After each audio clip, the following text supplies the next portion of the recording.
We're going to talk about timing. And it's pretty common to hear someone say in business, timing is everything. And typically in business, you want to time your move into a market or when you're doing something to maximize your rewards while minimizing your risk. And eventually, I'm going to get around to tying that back into B2B e-commerce. But we're going to tell a little story first. And this quote here, pioneers, which is a little cut off, pioneers get arrows, settlers get land. Yes, I attribute the quote to Jamerson's Gary Smith, but if you Google it, you'll find that it's been around a lot longer than Gary, so who knows where he stole it from. But it's one of my favorite quotes because I love efficiency.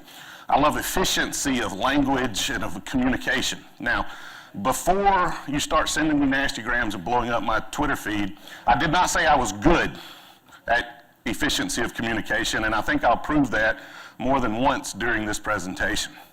But this quote, in 6 words, it depicts the perils and the difficulties of being an innovator and the risk associated with being a trailblazer in an emerging market.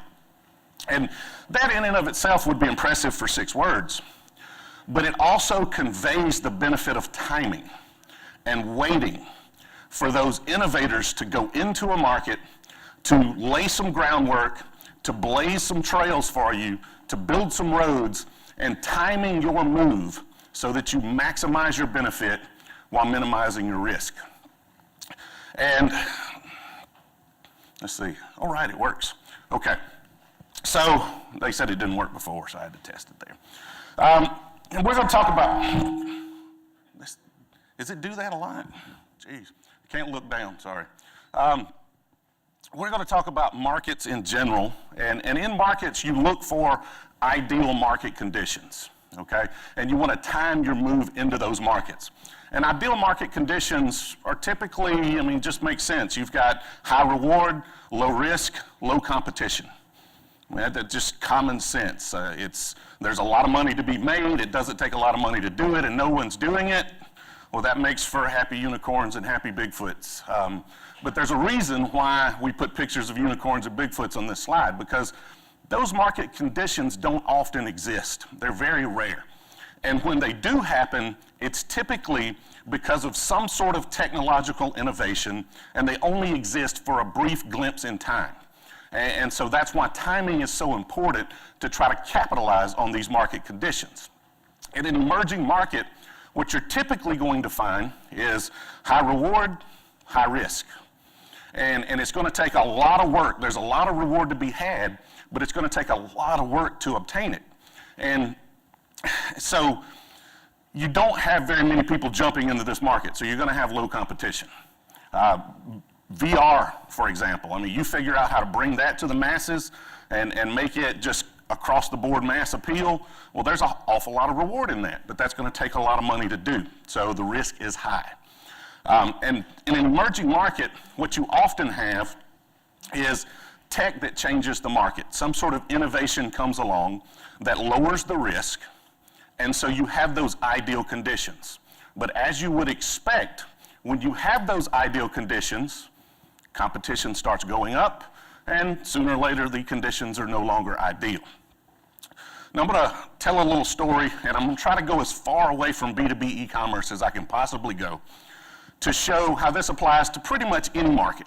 And then hopefully eventually we'll wrap it back up and come back to how this applies to B2B e-commerce. And we're going to talk about the Wild West. And in the Wild West, you've seen at least a Western or two. In the Wild West, it was just a rough place. Not a lot of resources, not a lot to be gained, a lot of lawlessness, no real infrastructure. And so it's the worst kind of market. It's low reward, it's high risk. So it doesn't make a lot of sense as to why people would want to migrate out west. But 1848, they discovered gold in California, which led to the 49ers, there's a football team named after it, which, tons of people started migrating out west, looking for those instant riches. And you created a market. And then shortly thereafter, you had the Homestead Act of 1862, which started giving away land, literally giving away land. All you had to do was show up. Attendance is the only requirement, and we will give you 160 acres for you to homestead and start feeding your family and building your family. And you got to understand where most people were at that point. I mean, they're on the East Coast, they're immigrants, they're first, second, third generation immigrants. Virtually everybody was. And they're pouring into New York and they're filtering down the East Coast, and our infrastructure starting to crumble, and it can't handle the population growth. And there just wasn't a lot of opportunity for these people. And they had made it all the way here. They came to the United States looking for an opportunity to better their families. And so they weren't going to stop there, right? If all I've got to do now is make it across the country, it's not a problem. But you thought it was difficult. The last time you road tripped it to Disney World, you put your kids in the back of your SUV, you gave them an iPad, they watched SpongeBob and ate Doritos all the way down there. Try putting everything precious to you in your life, including your family and all of your possessions, in a Conestoga wagon and spending 2 or 3 months trying to trek across the United States. And in business, we typically think of risk in terms of dollars. What does it cost? What does it cost me to get in the market? How many people do I need to hire? What equipment do I need to buy? These people were risking a lot more than money, right? This is the ultimate risk. And so the reward had to be high to them. And opportunity was the reward they were looking for. So you have a market that was high reward, but it was high risk. And then all of a sudden, people started realizing we got a lot of people in the West. I mean, there's a lot of people out there that are digging for gold, they're homesteading. If we could get shovels to them to dig gold, if we could get plows to them to turn over the earth, well, we could make some money. We just got to have an easy way to get it out there. So then the government, after some lobbying, decided to build the Transcontinental Railroad.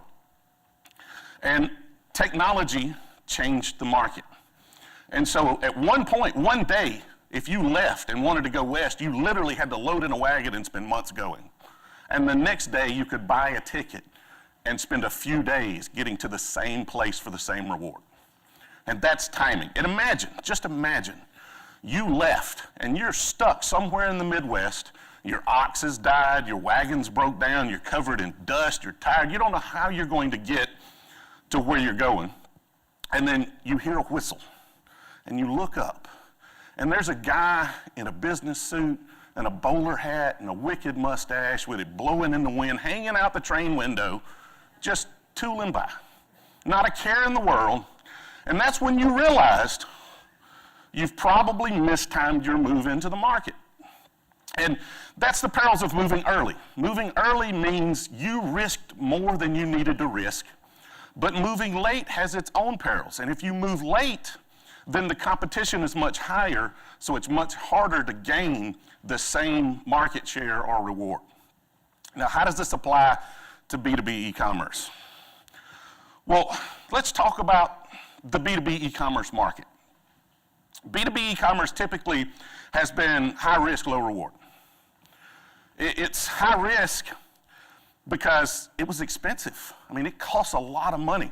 If you wanted a modern B2B platform, you had to go find an agency and pay agency rates, or you had to hire your own developers and manage them, and you had to build your own system. And that comes with a lot of risk. And a lot of people are like, well, we'll just spend the money. Once we build the system, it's done. And then, we've invested, we've got that. And 15 years ago, maybe. 15 years ago, you might have got away with that because the pace of technology was so slow. Things were not changing that fast. Literally, every couple of years, you had to make your site a little wider because browsers got better. That was pretty much the pace of technology change. But what they didn't bet on is the technical debt that slows you down. You now have an e-commerce platform that you wrote yourself that you have to support and keep up. And as we all know, technical debt slows you down. I mean, you cannot adapt, you cannot overcome, you cannot change with technology. If something new comes out, well, it's a lot more difficult to actually add that to your platform. And it was low reward because no one was doing it.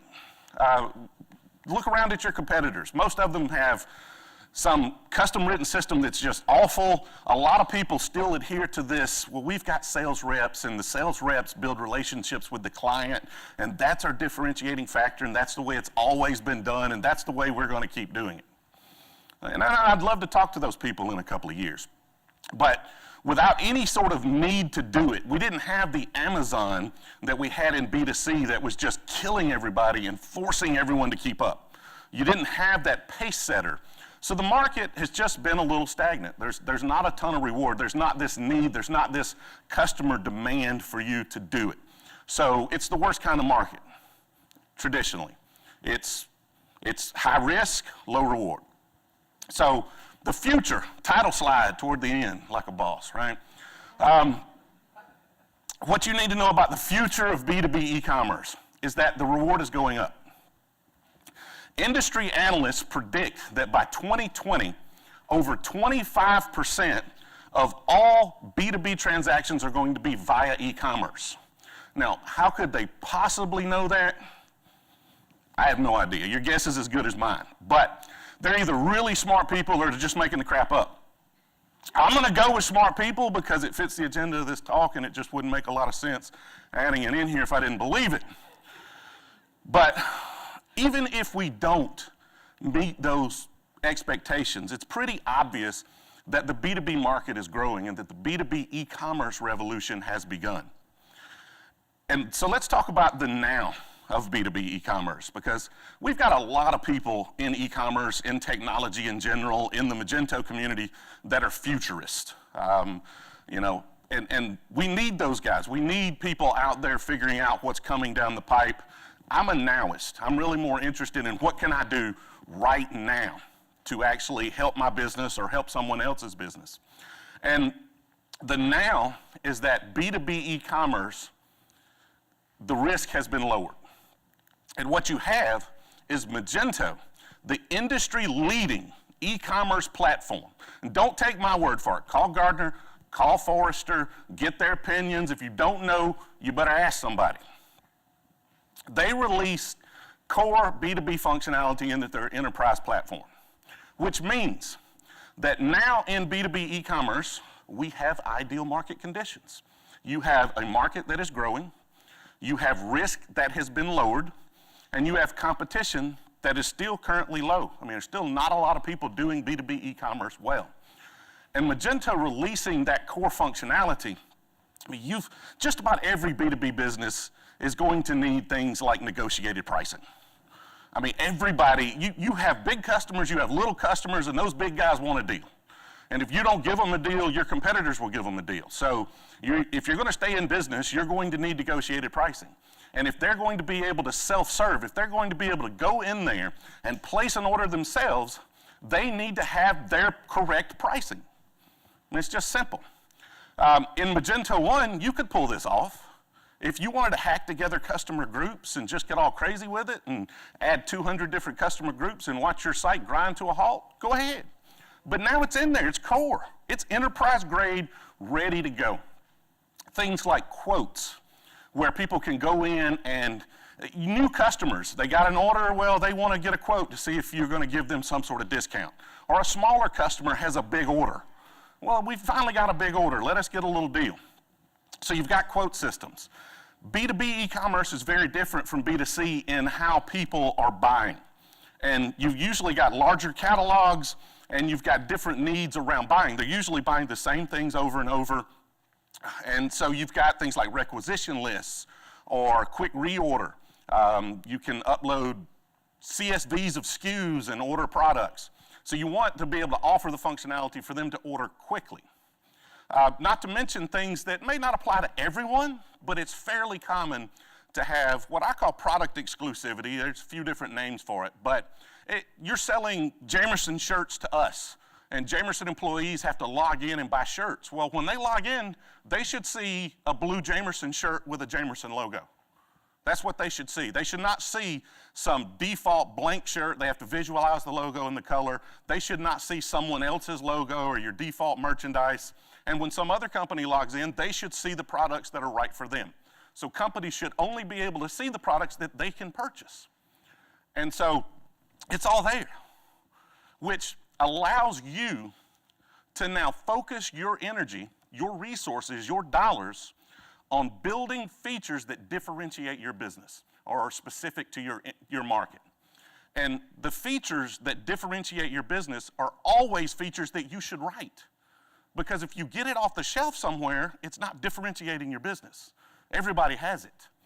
And so it lowers the risk, it lowers your technical debt, and it gives you the ability to focus on your business and not trying to build and maintain an e-commerce platform. And that's pretty much the speech there. So my contact information, if you want to send me info on how inefficient of communication I was. Twitter, I've got a YouTube channel. I couldn't give you a fancy URL because I don't have enough subscribers to get a URL. It's sad, but you can Google it, you can find them. Any questions? I mean, that's not really a talk that usually elicits a lot of questions, but no, we're good?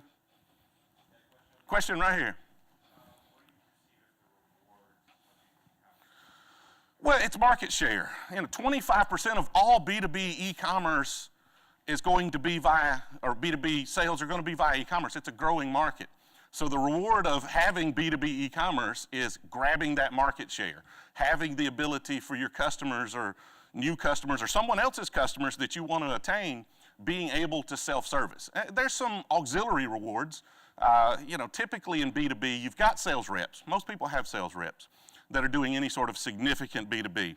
And one of the side benefits is what you want to do is you want your sales reps to be able to focus on your high value customers. So those really large accounts, spend your time there nourishing those relationships and allow your smaller accounts to be able to self-service, because human resources is typically one of your biggest costs in any business. And so having the ability to just have enough humans, enough sales reps to manage the larger accounts, you still have unlimited potential to grow. Yeah, I mean, right now it's one of those where, okay, it's great, could gain some market share, it's a nice new feature to have. In a few years, when all of your competitors have it, it's going to be a requirement because that's just what people want to do.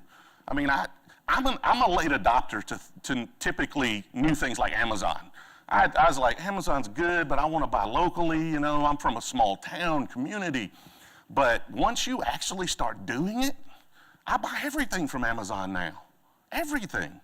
And so once you get the ability to do it easy, there's no going back. You're not going to they're not going to go to someone else and be able to place an order automatically whenever they want, they're on their time, and then come back to you and have to do it on your time. Because time is the most important thing.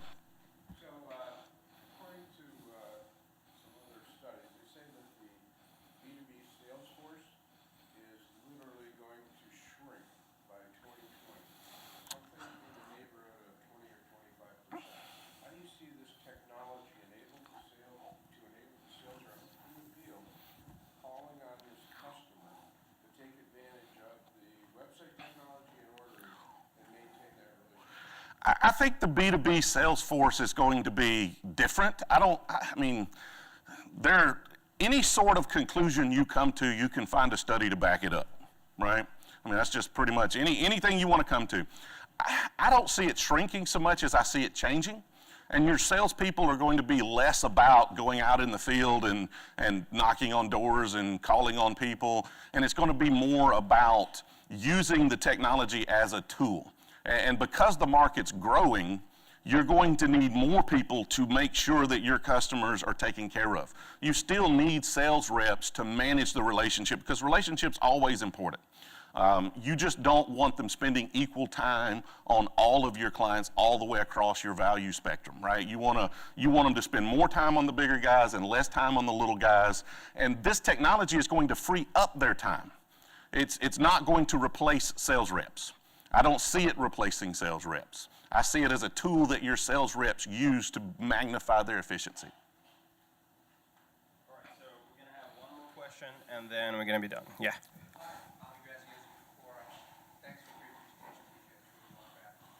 Appreciate it. So I think risk is relative to each company's conditions, right? Of course. So what's the balance in your experience? Is it a certain percentage of online revenue that should be spent in CapEx, or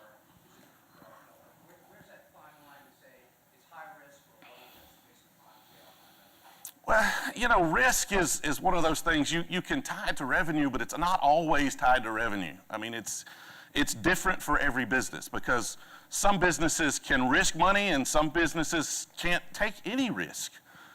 So it's individual, and it's individual based on industries. If you're in an industry that you're starting to see a lot of B2B transformation, then your tolerance for risk goes way up. And if you're in an industry that's really old school, like we do a lot of stuff in the automotive industry, and if you're in the automotive industry, you've got a little time, right? And your tolerance for risk is not going to be real high till you start seeing that transformation. So that's one of those personalized individual questions that's just kind of hard to answer with some sort of broad stroke.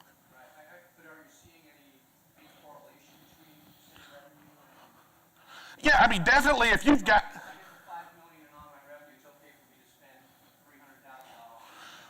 well, that's always the case. Magento comes with a certain level of investment. I mean, even a Magento out of the box, you've got to have certain levels of support, and you've got to have developers, and you've got to be able to build modules and integrate it with systems. And B2B it's not cheap. And I like B2B because it's more about how it functions and less about how some marketing director thinks it should look. But you've still got a lot of data that you've got to move, and you've got to integrate it with systems, and so you've got more of the integration and less of, you know, how does it look as long as it functions right. So you've got that high investment. I mean, you've obviously got to be at a certain level. If you're doing $100,000 online, it's not going to make a lot of sense to spend $100,000 to $500,000 building some sort of e-commerce platform. Unless you're taking risk or you've got some sort of funding. You know, if you've got money laying around, yes. But if you're a bootstrapped business, you know, you've got to be at some sort of level. Again, that level depends on how much money it's going to take to build your implementation, which depends on what kind of integrations and infrastructure you have. No, there's no hard set chart or graph that I have at this point, but it's still the early days, right? All right. Thank you, TJ. Let's give it a round of applause. Get my face.